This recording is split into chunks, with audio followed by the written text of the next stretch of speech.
You waited patiently for Apple's September 7 event and now the new iPhones are here. Well, almost here.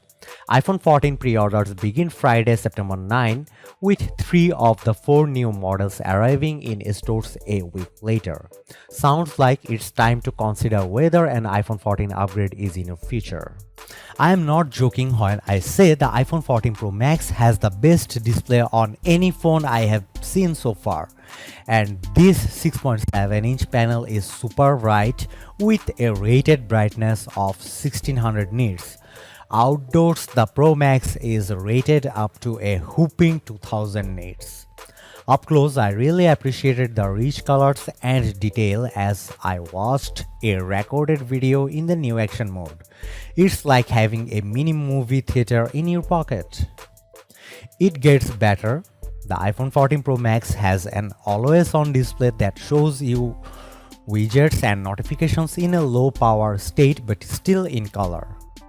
This is much better than anything Android phones have tried, and because the display scales down to 1 Hz, it should use very little power. The iPhone 14 Pro Max has a release date of September 16 with iPhone 14 pre-orders starting from September 9 on all 4 new models.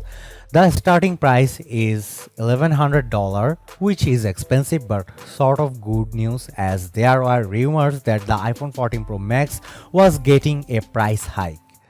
The starting storage remains 128 GB, which frankly doesn't feel very pro, but you can upgrade to 256 GB for $1,200. Going to 512 GB costs $1,400 and 1 TB will run you $1,600. The new 48 megapixel camera on the iPhone 14 Pro Max gives you a lot of shooting flexibility. For one, you get a quad pixel sensor that captures 4 times more information. This lets you crop in on images after the fact, or you can have 4 pixels combined into one, which results in much brighter shots. The other big camera upgrade is the addition of a 2x telephoto zoom option. So you get 2x or 3x depending on what you want for a given photo. Apple showed off some photo samples and I was impressed with the low light images. This is thanks to a new photonic engine compunctual photography feature that promises up to 2x better low-light performance on the main camera, up to 3x on the ultra-wide camera, up to 2x on the telephoto camera, and up to 2x on the true depth camera. On the video front, there's a new action mode that offers a smoother recording when you are on the move.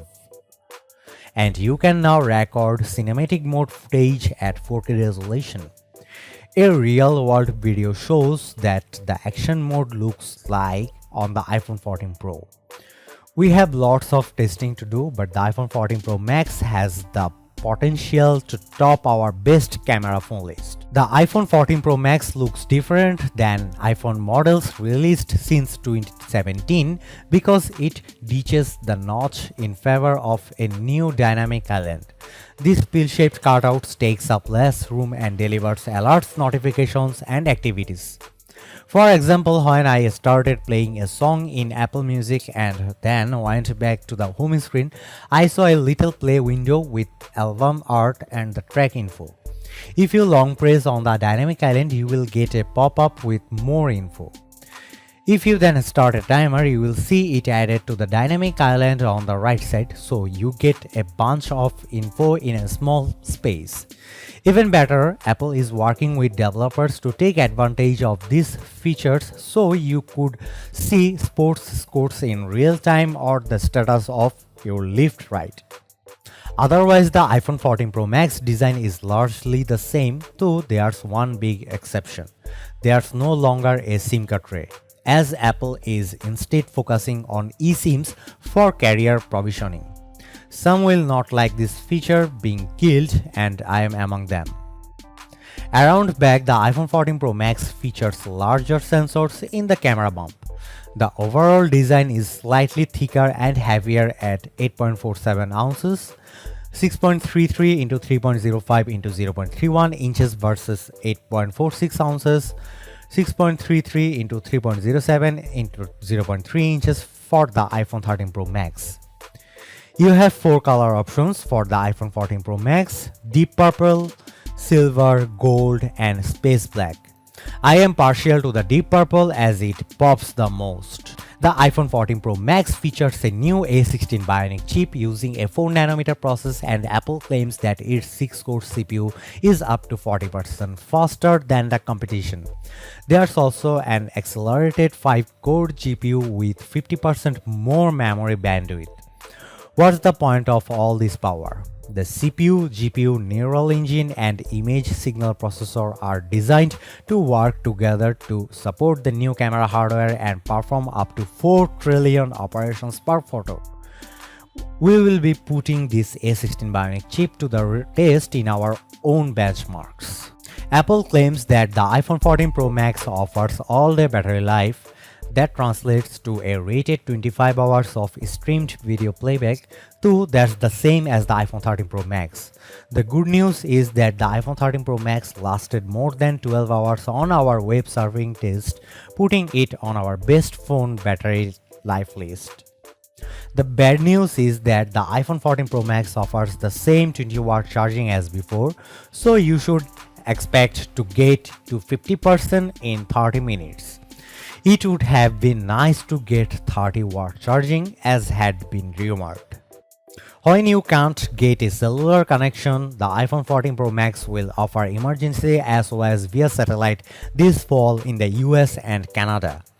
This feature allows the antennas to connect directly to a satellite, enabling messaging with emergency services. Another safety feature coming to the iPhone 14 Pro Max is crash detection.